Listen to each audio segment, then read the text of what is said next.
Thank you very much, Mr. Hiroshima. We now go on to the keynote speech.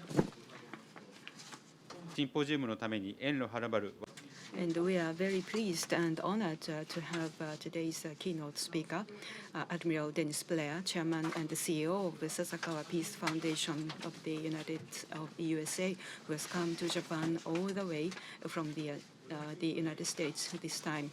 Admiral Blair, you have the floor.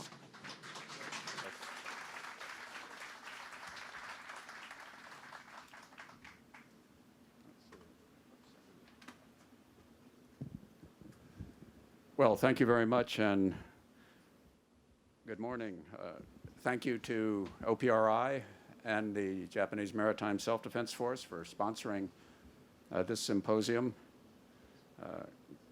Glad to see Admiral Yamamura, Admiral Coyne, Vice Admiral Hotsuka, many officers, ladies and gentlemen. I think it is only Japan that would conduct a maritime security symposium on a Sunday morning. But it's easy for me because I'm a visitor. But we have some important issues to discuss, so let's get right to it. May I have the next slide, please?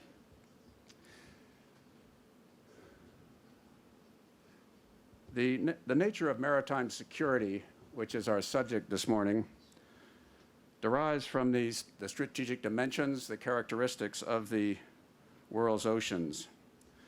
Oceans have many different dimensions and characteristics. In peacetime, they're a source of resources, fish, hydrocarbons, perhaps other forms of energy in the future. They're a means for legal communication and access. Ships carry 90% of international trade, including vital commodities like energy, food, consumer products. They're also a means of illegal communication and access. Drugs, refugees, large and small weapons, all of these are also smuggled across the world's oceans. In wartime, the oceans take on a different character. They serve a different set of purposes. Opposing countries try to control them for their purposes, to launch attacks on their enemies, to bring supplies into their economies, or they try to deny their use to their enemies, to disrupt attacks against their own territory from the sea, or to interfere with the flow of supplies to the economies of their enemies. And the airspace over oceans also serves similar important purposes. In peacetime, these air routes also serve as a means of communication and access, passengers, high-value freights, some legal, some illegal. And in wartime, maritime air forces are part of the contested regions. They oppose countries' attempts to use ocean airspaces for their purposes, and they deny them to the enemy. Next slide, please. There are other aspects of the world's oceans that have a direct impact on the maritime security of individual countries. Unlike land, in which every square meter is assigned to one country or another country, large parts of the world's oceans belong to no country and are open to all. So in peacetime, very large military forces can be operated quite close to other countries in international waters for political purposes, short of war. These operations signal that a country intends to assert or protect its interests in a maritime region. This deployment of maritime force is sometimes called gunboat diplomacy or show of force. And these actions are perfectly legal, but they have an impact on local perceptions of power and influence and on the resolution of crises. Next slide, please. Since the oceans have many purposes and many unusual characteristics, maritime security itself has many different dimensions. The capabilities required for maritime security in peacetime and those in war overlap, but they are not exactly the same. For example, most countries can ensure most of their peacetime maritime security with Coast Guard forces that are civil in nature, not military. However, in wartime, and to deter armed attack, a nation needs maritime self-defense forces or naval forces. Next slide, please. Let's first look at what maritime security means to a country in peacetime. It's important that a country have a strong capability to patrol and regulate the use of its own territorial seas and its exclusive economic zones. But that alone is not enough. Peacetime maritime security depends on international agreements and cooperation. Fishing quotas and limits have to be agreed on an international basis, or else stocks will be depleted. Hydrocarbon fields in ocean beds often cross the EEZs of neighboring countries. There must be an agreement on the location of drilling sites or the sharing of profits in order for oil and gas companies to make the enormous investments required to bring their project to market. Pollution from one country or from ships is carried by ocean currents to the waters and coasts of other countries, where it affects both animals and humans. Illegal cargoes, narcotics, weapons, people can only be prevented or intercepted through international cooperation of police forces and coast guards, and sometimes navies. If one country's capabilities are weak, then the criminals soon route their ships and aircraft to take advantage of that route. Next slide, please. There are two obstacles to maritime security that countries face in peacetime.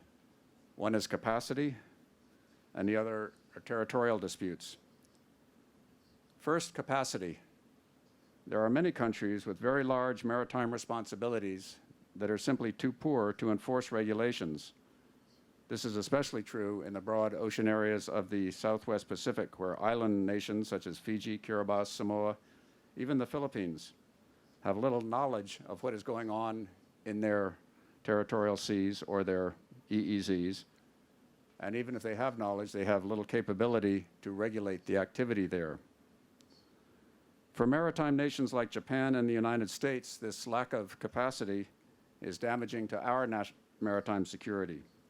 It's very much in our interest to provide assistance to these countries to build their capacity, to be able to conduct surveillance within their ocean areas, and to enforce the rules and international agreements in their EEZs.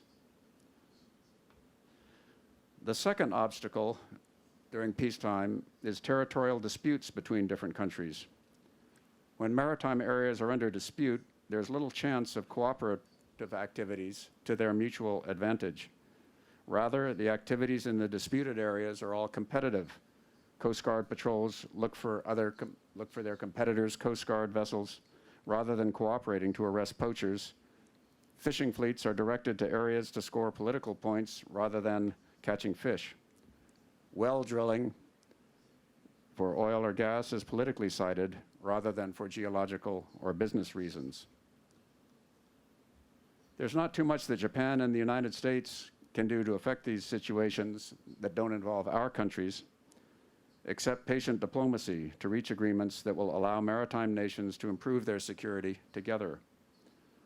I will talk a little bit later about the South China Sea in particular, an area in which rivalries and territorial disputes are preventing any development of maritime resources for the greater good. Turn that slide off, please. Peacetime security is the only consideration for maritime countries in regions where there is little prospect of military confrontation. We are now located in an area of many maritime disputes, but in most of the Atlantic Ocean, the Caribbean, much of the Indian Ocean, much of the Mediterranean, maritime security for littoral countries involves simply negotiation of differences, building of capacity, and cooperation in patrolling and enforcing regulations. In these areas, consideration of maritime security of wartime maritime security are only memories from the world wars of the 20th century, when small and large naval battles raged throughout the Atlantic, Mediterranean, and other neighboring seas. Now let's turn to, leave that one. Let's turn to maritime security in wartime. Wartime maritime national security is a battle for the use or the denial of sea areas, and then using those sea areas to win the conflict. 70 years ago, during the Second World War, all the world's oceans were contested between Germany and its enemies in the Atlantic and neighboring seas, and Japan and the United States here in the Pacific. Later, Cold War plans were also global in their scope. However, since World War II, most wars at sea have been more restricted in their areas of conflict operations. During the Korean War, the Vietnam War, the tanker war in the Persian Gulf, maritime combat operations were confined to a relatively limited geographic area. In the rest of the world, seaborne commerce proceeded relatively normally. And I think that is probably more likely the model for the future. Now, gunboat diplomacy is a form of maritime operations that's between war and peace. It generally is employed during a crisis in an area with maritime access. Countries that have an interest in the outcome of a crisis deploy maritime forces to signal their resolve in a favorable, and their resolve to achieve a favorable outcome. Although the commanders on the scene have to be prepared for conflict to break out, most crises in recent history have been settled by diplomacy without the use of force. The United States, with its worldwide interests and strong Navy, has been perhaps the most active practitioner of gunboat diplomacy or shows of force in recent years. The Soviet Union employed it extensively during the Cold War. However, China and other countries are also using their maritime and air forces to send the signal that they have interest and influence in areas far from their home territory. Next slide, please. One more. I stated earlier that in most of the world's oceans, most of the Atlantic, the Mediterranean, the Indian Ocean, it is peacetime maritime security that is the concern of most countries. Unfortunately, here in the Western Pacific, there are other considerations. For the United States and Japan, maritime security has a wartime dimension. That is, the ability to control the waters of the Western Pacific in order both to defend Japanese territory and the sea line of communications to and from Japan. Both Japan and the United States know that this foundation of maritime security, they know this foundation of maritime security well because they fought a war about it from 1941 to 1945. And it was the American ability to control the waters around Japan and Japan's inability to defend them that in large measure resulted in Japan's defeat. During the Cold War years, the Soviet Union posed the threat of invading or isolating Japan, and American and Japanese maritime and air forces had the maritime security mission.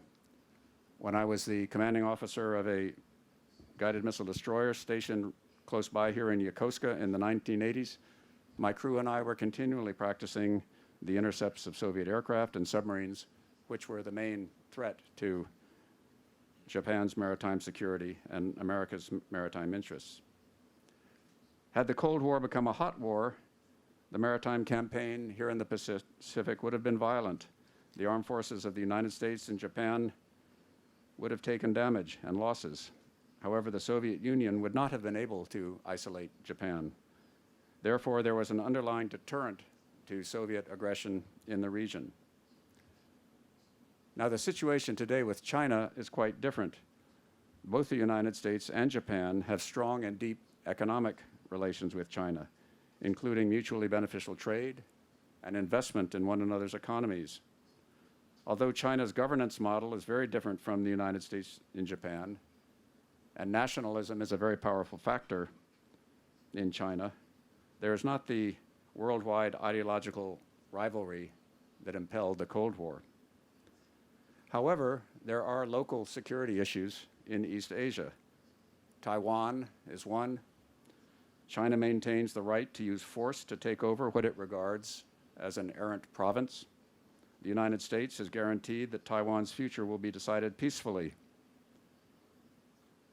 The Senkakus is another issue. China claims to have sovereignty over what it calls the Diaoyu Islands. Japan has declared it owns and will defend them, and the United States has declared it will support Japan's administration of the islands. In addition to these territorial issues, Japan and the United States must be concerned about the rapid growth in Chinese maritime capability. Here is what the latest edition of the U.S. Navy's report on the PLA Navy states.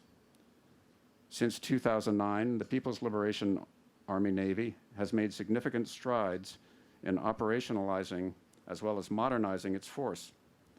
Although the PLAN's primary focus remains in the East Asia region, in recent years the PLA Navy has increased its focus on developing blue water capabilities. Over the long term, Beijing aspires to sustain naval missions far from China's shores. In addition, according to China's own defense white paper published in June of this year, the PLA Navy will gradually shift its focus from offshore waters defense to the combination of offshore waters defense with open ocean protection. According to David Finkelstein of the Center of Naval Analyses, the Chinese Navy's new strategy is now called Near Seas Defense and Far Seas Projection. The PLA Navy is being told that in China's near seas, it will prepare for traditional military warfighting operations to defend Beijing's various interests.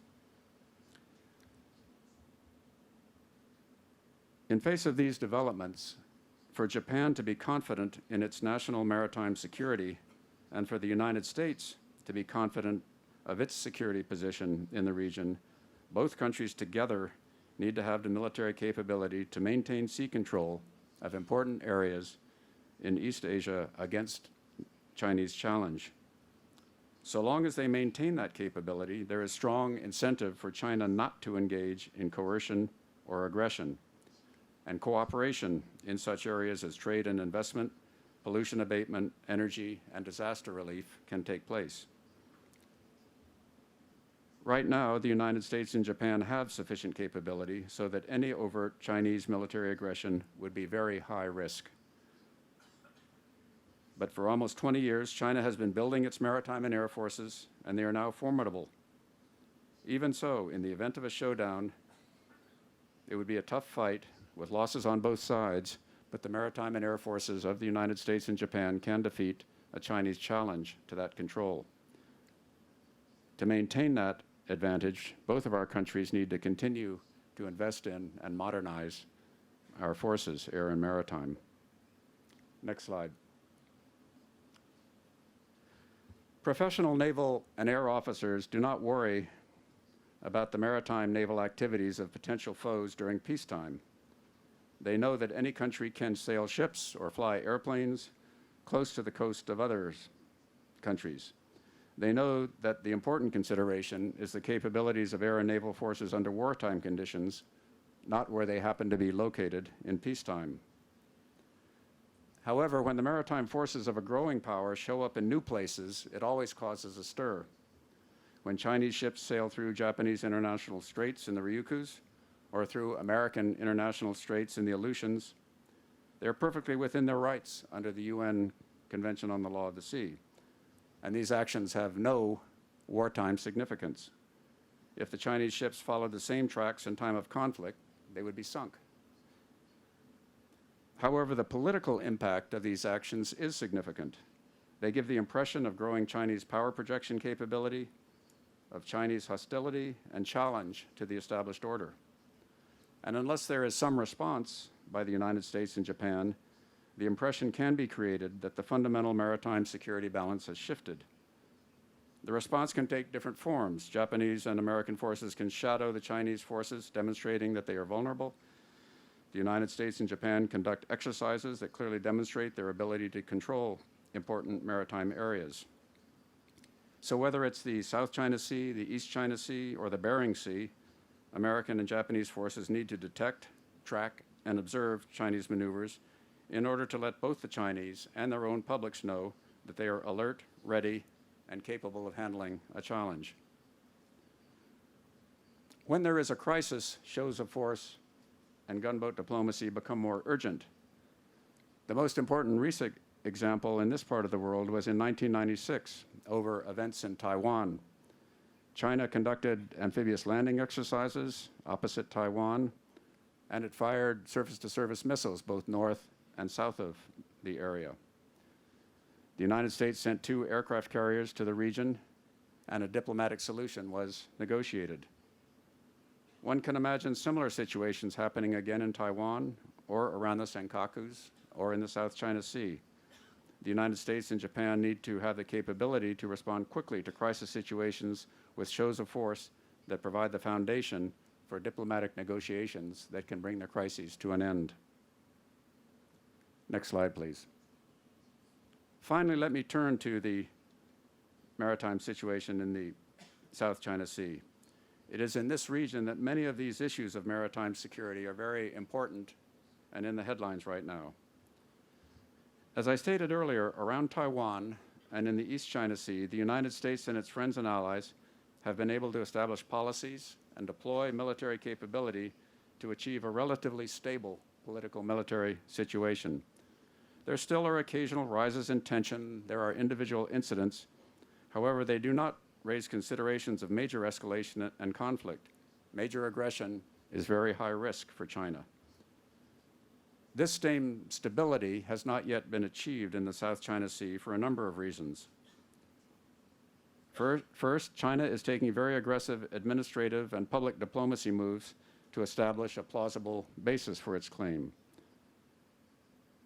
Most of the aggressive moves in the region are being taken not with military forces, but with civilian law enforcement units, or even by commercial vessels, fishing vessels, and oil drilling platforms. Oil drilling platforms escorted by many fishing vessels in a sort of paramilitary status.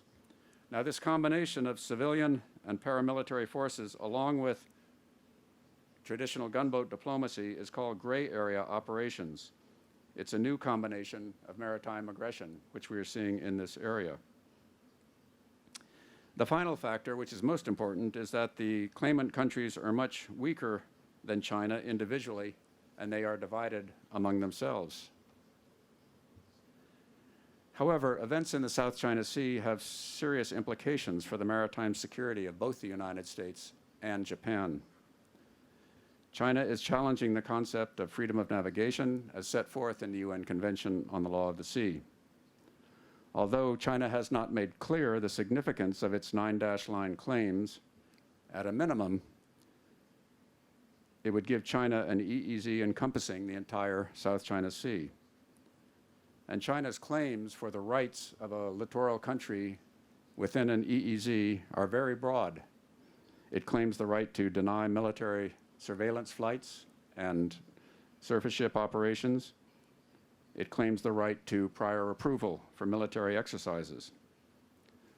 Should China succeed in its expansive claims, it would undercut American and Japanese ability to operate their naval and air forces freely in that region. China would conduct the sort of harassment that we have seen towards American reconnaissance operations in the East China Sea, and the sort of objections that it voiced when the United States sent the aircraft carrier George Washington up into the Yellow Sea in response to North Korean threats in 2010. If China's gray area operations succeed, it undermines the principle of peaceful settlement of disputes, which affects many other issues. So the United States and Japan cannot tolerate that development in the South China Sea. China's expansive territorial claims are also blocking progress on the use of South China Sea's resources for the benefit of all. Without an international agreement, fishing is not controlled so that stocks can recover. No major company will make the investment necessary for hydrocarbon development without the assurance of political agreement on development rights. So the South China Sea essentially becomes useless for economic exploitation purposes. So in short, there is very little maritime security for countries that have interest in the South China Sea, including China, including Japan, including the United States. Now, how should we proceed? Next slide, please. On the diplomatic side, the United States and Japan should encourage the claimant countries to settle the disputes among themselves. China, for the present, will not participate in any multilateral negotiations, but the other claimant countries can fashion a compromise settlement of claims that recognizes existing realities and allocates the islands and its EEZs in an equitable way.